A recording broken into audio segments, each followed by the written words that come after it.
Welcome back students to class 9 History Lesson 1 The French Revolution Part 2.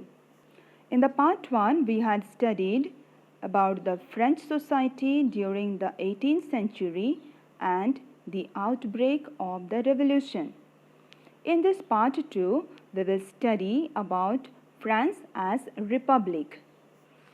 By 1791 France becomes a constitutional monarchy. Powers divided into legislative, executive and judiciary. The diagram on the next slide will explain you everything. Active citizens, about 4 million, were tax-paying men aged 25 and above. They elect the judge that make the judiciary. And what is judiciary? Judiciary is a part of the government that put laws into practice. They also elect the group of 50,000 men who become the electors. These electors vote to put together a National Assembly of 745 men. They were known as legislature, the lawmaker of the country. The king and his minister were known as the executives.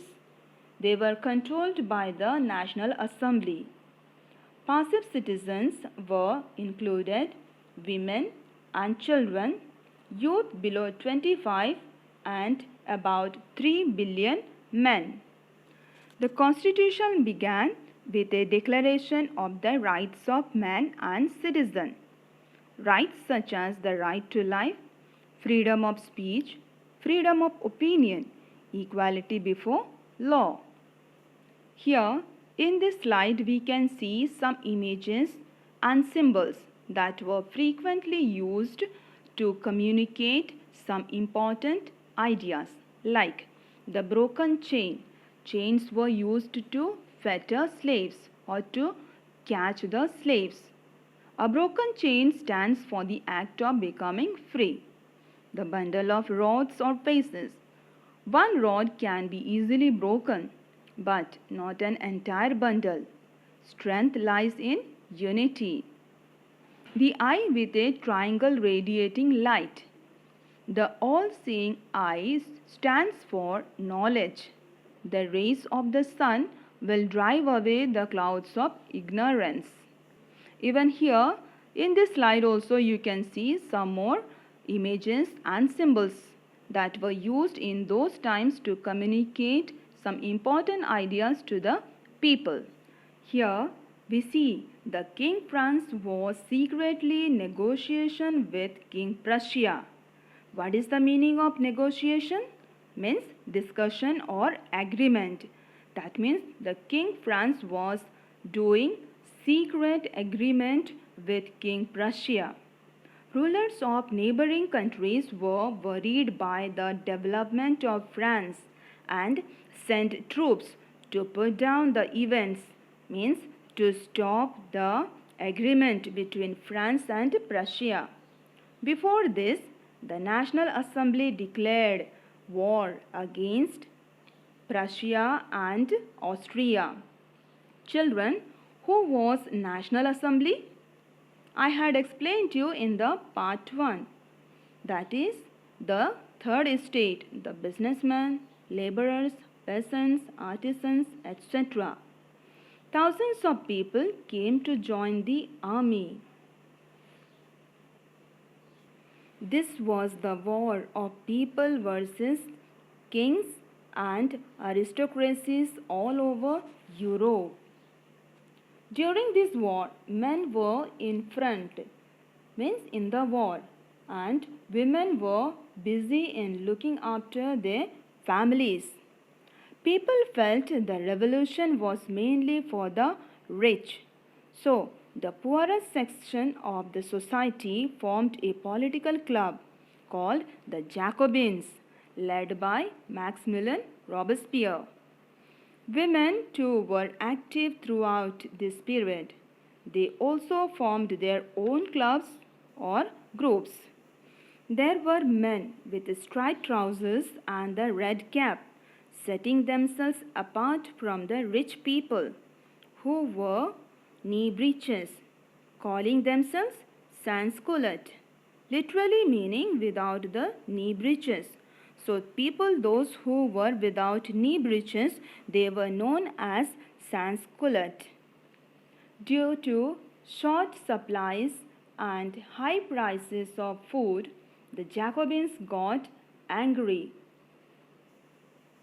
and the king was thrown out of his royal throne to prison and executed, means given punishment. Elections or votes were held for all men of 21 years and above, and they got right to vote also. The revolution was in its full swing, and the newly elected assembly was called the convention. Means the National Assembly was called as the convention. On 21st September 1792, monarchy was abolished and declared France as a republic. So now no hereditary monarchy, and the king Louis XVI was sentenced to death by a court on the charge of treason, means betraying one's own country. Here begins the reign of terror from 1793 to 1794. Anybody who disagreed with Maximilien Robespierre found his way to the guillotine, though it may be ex-nobles, clergy, members of political parties, even members of his own party who did not agree with Maximilian, they were guillotined, means killed or beheaded. Under him, the wages and prices were fixed. Meat and bread were rationed or given equally. Everybody ate the bread of equality and called each other citizens, and churches were converted into offices. Things went so bad that even Robespierre had to be guillotined in July 1794. With Maximilian's death, the rich middle class or nobles took control. They made 2 legislative councils and added a directory. With 5 ruling bodies, that is, 2 legislative councils, executive, judiciary, and directory, the system was such a mess that the military dictator called Napoleon Bonaparte had to take control. Here I wind up today's class. We will meet in the next class, that is part 3. Thank you.